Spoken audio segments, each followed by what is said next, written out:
இது அகுலுக்கும் என தீனிக்கு ஹையத்தி தயிரி பறவை வடிவத்தில் நான் படைப்பேன்.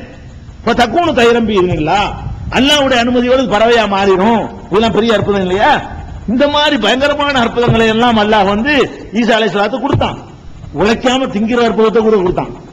உழைக்க மாட்டேன் அதிசயமா ஏதாவது உணவு தட்டை இறக்கிட்டான்ட்டாங்க. மாயிதாண்டு ஒரு சூறா, 5வது சூறா. உணவு தட்டு என்ன உணவு தட்டு? அங்கிருந்து சாப்பாடு இறங்கணும், நாங்க அதை சாப்பிட்டுக்கிறோம், உழைக்கலாம் மாட்டோம்னாங்க. அதை செஞ்சு காட்டுவியா? உன்னுடைய ஹல் எஸ்ததி ஒரு ரப்புக்க ஐயோ நசில் அலைனா மாயுதத்தம் என்ன சமாய், உன்னுடைய இறைவனுக்கு வானத்திலிருந்து சோத்து தட்டை இறக்க முடியுமா அப்படின்னு கேட்டாங்க. என்னுடைய ரப்பு இறக்கக்கூடியவன் தான் என்று காட்டினாங்க. அது மாதிரி ஈசா அற்புதங்கள் அதிகம் கொடுத்தவர் யாருன்னு தேடி பார்த்தீங்கன்னா ஈசா அலைஹிஸ்ஸலாம் இருப்பாங்க.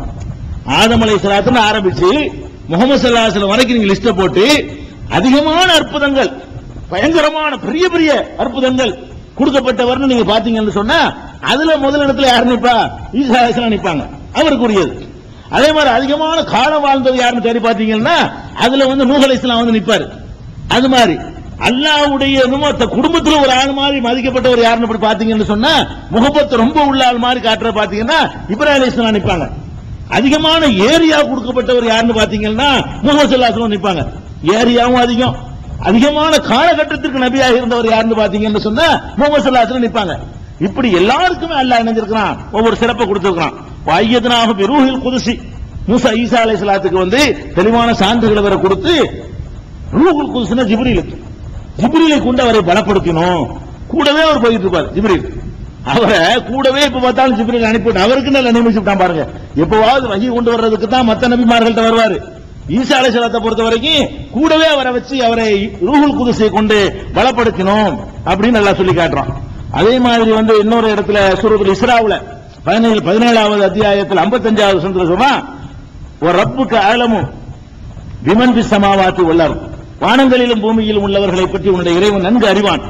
வலக்கது ஃபல்லல்னா பஅலன் நபியீன அலா பஅதின், சில நபிமார்களை விட சில நபிமார்களை நாம் சிறப்பித்திருக்கிறோம். ரெண்டு இடத்துல எல்லாம் சொல்லி காட்டுறான். அப்ப நபிமார்கள் எல்லாருக்கும் சமமா இல்ல ஆக்கல, ஒருவரை விட ஒருவருக்கு ஒரு சிறப்பு தகுதியை கொடுத்திருக்கிறோம். அதுகளை நீங்கள் நம்பிதான் அவன் அல்லாஹ் கொடுத்திருக்கிறதுனால கம்பேர் பண்ணிடக்கூடாது. இதனால் இவர் தான் சிறந்தவர், இதனால் இவர் தான் எல்லாத்தையும் டாப், இவருக்கு வந்து யாரும் கிடையாது. அந்த மாதிரியான பேச்சுக்கள் பேசினால் மூசா அலைஹிஸ்ஸலாத்தோட கம்பேர் பண்றது ரசூலுல்லாஹ் மறுத்துட்டாங்க. மூசா அலைஹிஸ்ஸலாத்தோட கம்பேர் பண்ணி பேசுவதையே ரசூல் ஸல்லல்லாஹு அலைஹி வஸல்லம் தடுத்துட்டாங்க. அதனால அதை நம்ம கவனத்தில் வைத்துக் கொள்ள வேண்டும். அடுத்தது தூதர்களை அல்லாஹ் அனுப்புறான்ல, நபிமார்களை அனுப்புவது ஒரு சமுதாயத்துக்கு ஒரு தூதர் தான் அனுப்புவான். விதிவிலக்காக சில நேரங்களில் அந்த ஒரு நபிக்கு பணி செய்ய முடியல, ஏதோ ஒரு காரணத்தினால கூட ஆளை சப்போர்ட் பண்றதுக்கு சேர்த்து விட்டுருவான்ல.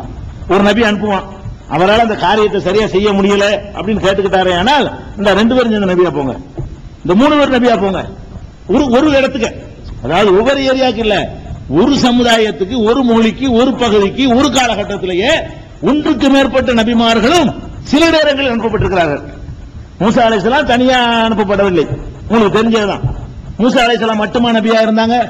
அதே பிறவுனுக்கும் அதே அந்த மிஸ்ர்ல உள்ள மக்களுக்கும் எகிப்தில் உள்ள மக்களுக்கும் 2 நபியை ஒண்ணு அனுப்பி வைக்கிறான். மூசா அலைஹிஸ்ஸலாத்தை அனுப்புறான், அவருடைய சகோதரர் ஹாரூனை அனுப்புறான். அதுவும் அவரா கேட்டுக்கொள்ளும் போது அனுப்புகிறான். அதை கூட குர்ஆன்ல அல்லாஹ் சொல்லி காட்டுறான். மூசா அலைஹிஸ்ஸலாத்தை அல்லாஹ் நபியை நியமிச்ச உடனே அவர் கேட்கிறார், மூசா அலைஹிஸ்ஸலாம் வா அஹி ஹாரூன் ஹு அஃஸஹு மின்னி லிசானன், யா அல்லாஹ் என்னுடைய சகோதரர் ஹாரூன் இருக்கிறாரே, அவர் என்னை விட பேசுறது திறமையானவர், பேச்சு ஆற்றல் உள்ளவர், நமக்கு கொஞ்சம் பேச்செல்லாம் வராது. என்னுடைய சகோதரர் என்ன நபியாக்கி வச்சிருக்கிற, நபினா போய் அழகா பிரச்சாரம் பண்ணணும், அதுல நான் கொஞ்சம் வீக்கா இருக்கிறேன். என் சகோதரர் ஹாரூன் கொஞ்சம் நல்லா பேசக்கூடியவரா இருக்கிறாரு, என்னோட அவரையும் சேர்த்து அனுப்பி வை அப்படின்னு சொல்லி மூசா அலைஹிஸ்ஸலாம் கேட்டாங்க. சூரத்துல் கஸஸ்ல 28வது சூறாவுல 34வது வசனத்தில் இருக்கு. மூசா கேட்டதெல்லாம் ஏத்துக்கிட்டானா? ஏத்துக்கிட்டான். உலகத ஆத்தைனா மூசல் கிதாப், மூசாவுக்கு வேதத்தை கொடுத்தோம். வஜஅல்னா மாஹு அஹாஹு ஹாரூன வஸீரா, அவரோடு ஹாரூனையும் நாம் துணையாக அனுப்பி வைத்தோம் அப்படின்னு அல்லாஹ் சொல்லி காட்டுறான். ஹாரூனை நபியாவும் ரசூலாவும் ஆக்கினோம் என்றும் அல்லாஹ் என்ன செய்றான்? 2 பேரையும் போய் சொல்ல சொல்றான். ஃபகூலா, போய் சொல்லுங்கள், இன்னா ரசூலா ரப்பிக்க, ஃபிரௌனே உன் இறைவனிடமிருந்து நாங்கள் 2 பேரும் தூதரா வந்திருக்கிறோம் சொல்லுங்கள். மூசாவையும் ஹாரூனையும் போய் சொல்லும்போது அல்லாஹ் சொல்றான், ஃபிரௌன்ட்ட போய் எப்படி சொல்லணும், இன்னா ரசூலா ரப்பிக்க, நாங்கள் உன் இறைவனுடைய தூதர்களாக வந்திருக்கிறோம் என்று ரெண்டு பேரும் போய் சொல்லுங்க அப்படின்னு சொன்னதாக திருமறை குர்ஆன்ல அல்லாஹ் சொல்லி காட்டுறான். அப்ப அதுல இருந்து என்ன எதுக்கு இதை சொல்ல வர்றோம்னு கேட்டா, ஒரு காலத்துல ஒன்றுக்கு மேற்பட்ட நபி ரெண்டு பேர் வந்திருக்காங்க. ரெண்டு பேர் தானா, மூணு பேர் அனுப்பப்பட்டிருக்காங்க. ஒரே ஒரு சமுதாயத்துக்கு ரெண்டு பேரை அனுப்பி அது பத்தலண்ட உடனே மூணு பேரை அனுப்பி விடுறாங்க. அவங்க போட்டி இல்லாம அந்த வேலையை செஞ்சிருக்காங்க. அது எங்க உங்களுக்கு தெரிஞ்ச சூரா யாசின், யாசின் சூராவுல 36வது சூராவுல 14வது வசனம், 13-14வது வசனம், ஒலிரபுலகம் மசலன் அஸ்ஹாபல் கரியா, அந்த ஒரு ஊர்வாசிகளை பற்றி அவர்களுக்கு எடுத்து சொல்கிறார்கள். இது ஜாஅல் முர்சலூன், அவர்களுக்கு பல தூதர்கள் வந்தார்கள். முர்சலூன்னா பல தூதர்கள், பன்மையா அல்லாஹ் சொல்றான், பல தூதர்கள் வந்தார்கள். பல தூதர்கள்னா ஒன்றன் பின் ஒன்றா வந்திருப்பாங்க நினைச்சுக்க கூடாதுல, அதே அல்லாஹ் சொல்லி காட்டுறான். இது அர்சல்னா இலைஹி முஸ்லைனி, ரெண்டு பேரை முதலில் நாம் அனுப்பினோம். முதல்ல என்ன செஞ்சு அனுப்பும் போதையே ரெண்டு பேரை அனுப்புறோம் அந்த மக்களுக்கு. இப்ப கல்லபூகமா ரெண்டு பேரையும் நம்ம மறுத்துட்டாங்க. மூன்றாவது ஒரு ஆளை கொண்டு பலப்படுத்தினோம். ரெண்டு பேரை ஒன்னு அனுப்பி வைக்கும் போது ஏத்துக்கிற மாட்டேன்ட்டாங்க. உடனே மூணாவது ஆளை போட்டு நீனு போய் ரசூலா இருந்துக்க என்று அனுப்பணும். இப்படின்னு சொல்லி காலு இன்னா இலைக்கும் ஒரு சொல்லும், மூணு பேரும் போய் சொன்னார்கள், நாங்கள் உங்களுக்கு தூதரா வந்திருக்கிறோம், அல்லாஹ்வுடைய தூதர் அனுப்பப்பட்டிருக்கோம் சொன்னாங்க. அல்லாஹ் சொல்லி காட்டுறான். அப்ப ஒரே ஒரு கட்டத்திலேயே மூணு தூதர், ஒரே ஒரு கட்டத்திலே ரெண்டு தூதர். இது ஒரே சமுதாயத்துக்கு ஒரு காலகட்டத்தில் அங்கிட்டு இங்கிட்டு வாழ்ந்தது அது நிறைய இருக்குது. இதெல்லாம் யாருக்குன்னா ரெண்டு பேருடைய எல்லை ஒண்ணு, ரெண்டு பேர் சந்திக்கிற மக்கள் ஒண்ணு, ரெண்டு பேரும் கொடுத்த வேதம் ஒண்ணு, மூணு பேருக்கு சேர்த்து ஒரு வேதம் தான். மூணு பேர் ஆளுக்கு ஒரு வேதத்தை வச்சுட்டு ஆளுக்கு ஒரு பக்கம் ஆள் பிடிக்க முடியாது. மூணு பேருமே ஒரே வேதத்தை வச்சிருப்பாங்க, ரெண்டு பேருமே ஒரே வேதத்தை வச்சிருப்பாங்க, ஒரே மக்களை பார்ப்பாங்க, ஒரே பிரச்சாரம் மேற்கொள்வாங்க.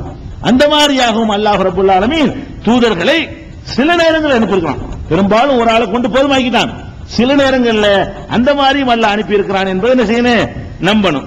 அடுத்தது இப்படி அனுப்பப்பட்டதுல முஹம்மது ஸல்லல்லாஹு அலைஹி வஸல்லம் அவர்களை வித்தியாசமான முறையில் அவர்களை உலக தூதராக அனுப்பியிருக்கான். கடைசி நம்ம நம்ப வேண்டியது என்ன, முஹம்மது ஸல்லல்லாஹு அலைஹி வஸல்லத்தை ஆதம் அலைஹிஸ்ஸலாத்துல இருந்து நிறைய தூதர் அனுப்புறான். முஹம்மது ஸல்லல்லாஹு அலைஹி வஸல்லம் கடைசி. நம்ம பாட்டுக்கு ரசூலை நம்ப சொல்லிட்டான், பரக்கத்தை திறந்து வச்சுட்டான் போல இருக்குது, யாரு வேண்டாலும் ஆகலாம் முடியாது.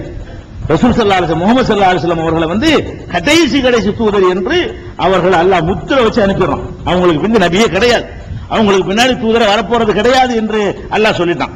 அது எப்படி அல்லாஹ் சொல்லி காட்டுறான்னு கேட்டா, குல் நபியை நீங்க சொல்லுங்கள், நபியை சொல்றான். யா அய்யுஹன் நாஸ், கூப்பிடுறதே மனிதர்களே, யார கூப்பிடல, யா அய்யுஹன் நாஸ் ஆரம்பமே யா அஹ்ல மக்கா, மக்காவாசிகளே, அல்லது ஈசா நபி கூப்பிட்டாங்களே யா பனி இஸ்ராயில், இஸ்ராயில் மக்களே அப்படி கூப்பிடல. அல்லது யா மாஷிர குரைஷ், குரைஷ் கூட்டமே உங்களுக்கு ரசூலுல்லாஹ் வந்திருக்கேன்னு அல்லாஹ் சொல்லல. அல்லாஹ் எப்படி சொல்றான், ஆரம்பமே யா அய்யுஹன் நாஸ், மக்களே, இன்னி ரசூலுல்லாஹி இலைக்கும், நான் உங்களுக்கு அல்லாஹ்வின் தூதராக இருக்கிறேன். அப்படி சொன்னாலும் விளங்கி போச்சு, ஜமீஅன் அவ்வளவு பேருக்கும்ங்கறான்ல. அது சொன்னோனே எல்லாம் அடங்கி போயிட்டா கூட விடமாட்டேங்கிறான்ல. எதுக்கு, இந்த பின்னாடி நான் நபி நான் ரசூல் அவன் சொல்லிடுவானுங்களாம். அப்படிலாம் சொல்லக்கூடாதுங்கிறதுக்காக வேண்டி ஆப்பு வைக்கிற மாதிரி எல்லாம் என்ன செய்யறான், நான் உங்களுக்கு தூதரா வந்திருக்கிறேன், உங்களுக்குன்னா அவ்வளவு இருக்கும். ஒரு கூட்டத்துக்கு கூட வேற தூதர் வரமாட்டாங்க, இனிமே முடிஞ்சு போச்சு, ஒருத்தர் பாக்கி கிடையாது என்று அவ்வளவு கடுமையான வாசகத்தை போட்டு அல்லாஹ் சொல்றான், உங்கள் அனைவருக்கும் நான் அல்லாஹ்வுடைய தூதராக வந்திருக்கிறேன். எல்லாருக்கும் அவங்க தான் தூதர், தெளிவா சொல்றான். ஆனா அதுல நீங்க விளங்கிக்கணும், இது சூரத்துல் ஆராஃப்ல 7வது சூராவுல 158வது வசனத்தில் இருக்குது. இதுல ஒரு விஷயத்தை நீங்க விளங்கிக் கொள்ளணும், உலகத்துக்கெல்லாம் ரசூலுல்லாஹ் தூதரா வந்தாங்களே, இது எடுத்த எடுப்புல வரல. முஹம்மது ஸல்லல்லாஹு அலைஹி வஸல்லம் 40வது வயசுல நபியா நியமிக்கப்பட்டாங்களே, அப்ப உலகத்துக்கு தூதரா வரல. அப்ப அவர்களுடைய எல்லை என்ன, ஒரு எல்லையும் இல்ல. அவர்களுக்கு எல்லை என்னன்னு கேட்டா, உன் அளவுக்கு ஒழுங்கா நடங்கிறது மட்டும்தான். அவங்க அல்லாஹ்வுடைய தூதரா இருந்தாங்க. எந்த அளவுக்கு தூதரா இருந்தாங்க, உன்னைய திருத்திக்க, இக்ர நீ ஓது, அவ்வளவுதான். பிஸ்மி ரப்பிக்கல் லதீ ஹலக், உன் இறைவன் படைத்த இறைவனுடைய பெயரால் ஓதுன்னு சொல்லி நீ ஒழுங்கா நடந்து கொள். இதுதான் அவங்களுக்கு முதல்ல கொடுக்கப்பட்ட கட்டளை. பிரச்சாரம் பண்ணு அல்லாஹ் சொல்லவே இல்லை, யாருக்காவது போய் சொல்லுன்னு சொல்லல. தெருவுல போய் மக்களுக்கு நான் தூதர்